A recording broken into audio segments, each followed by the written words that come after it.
क्विंटीसेंटल क्विंटीप्लेट्स anime के बारे में कुछ बड़े सवाल और उनके जवाब। पांचों बहनों में से आखिर किसने फुतरो को बेल के नीचे किस किया था, और क्या इस एनिमे का सीजन 3 कंफर्म्ड है? अगर आपके मन में भी ये सवाल हैं तो इस वीडियो में आपको इनके जवाब मिलने वाले हैं। तो पहले बात करते हैं कि पांचों बहनों में से किसने फुतरो को बेल के नीचे किस किया था। ये एक काफ़ी बड़ा सवाल था, इसलिए मैंने अलग से इस पर वीडियो भी बनाई थी। लेकिन उस वीडियो में मैंने जिस पर क्लेम किया था कि वो लड़की नीनो होगी, वो जवाब गलत था, क्योंकि वो नहीं थी। और मैंने इस एनिमे की मांगा अब तक नहीं पढ़ी है, इसलिए अगर सिर्फ एनिमे को देखकर कहा जाए तो मुझे अब भी लगता है कि उस सीन में नीनो को ही होना चाहिए था। पर ये हमारे हाथ में नहीं है। अगर होता तो मैं ये सीन क्या, मैं इस पूरे एनिमे की एंडिंग को ही बदल देता। पर अगर हम अब बात करें कि आखिर वो लड़की थी कौन, तो इसका जवाब हमें मूवी में मिलता है, जहां पर योत्सुबा खुद फुतरो को बताती है कि बेल के नीचे उसी ने उसे किस किया था।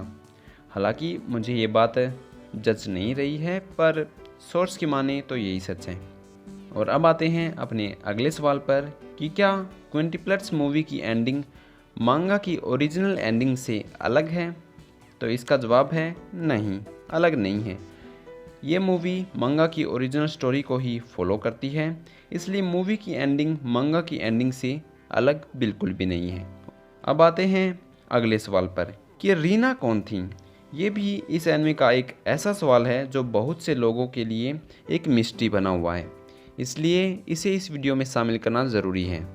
तो अगर आसान शब्दों में कहा जाए तो रीना उन पांचों बहनों की माँ का नाम है, जिनकी डेथ इस एनिमे के शुरू होने से 5 साल पहले ही हो चुकी थी।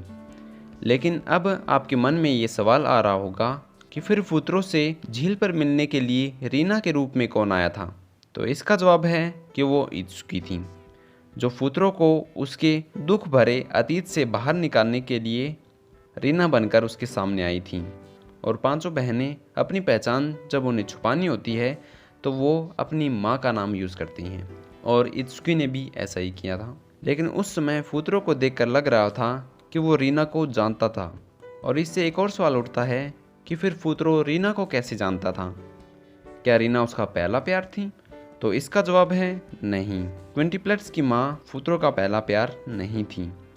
लेकिन हाँ, ये बात सच है कि फुतरो रीना नाम से काफ़ी फेमिलियर था। लेकिन वो रीना से फेमिलियर क्यों था? इसका जवाब देने के लिए मेरा एक और सवाल पूछा जाना ज़रूरी है, जो इस पूरी उलझन को सुलझा देगा।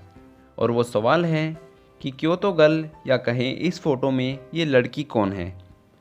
तो इसका जवाब है कि वो योत्सुबा है, जिसने छोटे फुतरो को अपना नाम रीना बताया है, क्योंकि उस समय फुतरो उसके लिए एक स्ट्रेंजर था। इसलिए योत्सुबा ने उसे अपना असली नाम नहीं बताया था, और योत्सुबा के ऐसा करने के कारण ही ये सारी उलझन पैदा हुई थी। और यही कारण था कि फुतरो रीना के नाम से काफ़ी फेमिलियर था, क्योंकि वो बचपन में रीना नाम की एक लड़की से मिला था, जिसके साथ फुतरो की अच्छी यादें जुड़ी हुई हैं। और फुतरो उस लड़की को अब तक नहीं भूल पाया था, क्योंकि वो लड़की उसका पहला प्यार थी। और अब आते हैं इस वीडियो के आखिरी सवाल पर कि क्विंटीसेंटल क्विंटीप्लेट्स का सीज़न 3 क्या कन्फर्म हो चुका है? तो इसका जवाब है हाँ, ये कन्फर्म्ड हो चुका है कि सीज़न 3 कभी नहीं आएगा, कभी भी नहीं।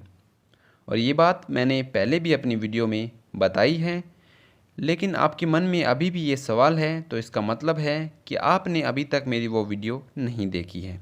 और अगर मैं एक कारण दूं कि आखिर सीज़न 3 क्यों नहीं आएगा, तो वो कारण है मांगा के चैप्टर्स। ये मांगा 2020 में कंप्लीट हो चुकी है, जिसके टोटल 122 चैप्टर्स हैं, और उनमें से 86 चैप्टर्स सीज़न 1 और 2 में कवर हो चुके हैं।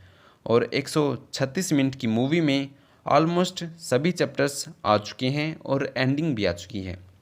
इसलिए आप ही मुझे बताइए कि आखिर सीज़न 3 आएगा कैसे, क्योंकि कंटिन्यू करने के लिए कोई स्टोरी ही नहीं बची है। इसलिए मैंने पहले भी कहा था कि सीज़न 3 की उम्मीद छोड़ दो, क्योंकि वो कभी नहीं आएगा। ये काफ़ी दुख की बात है, पर यही सच है। तो आज की ये वीडियो यहीं ख़त्म करते हैं।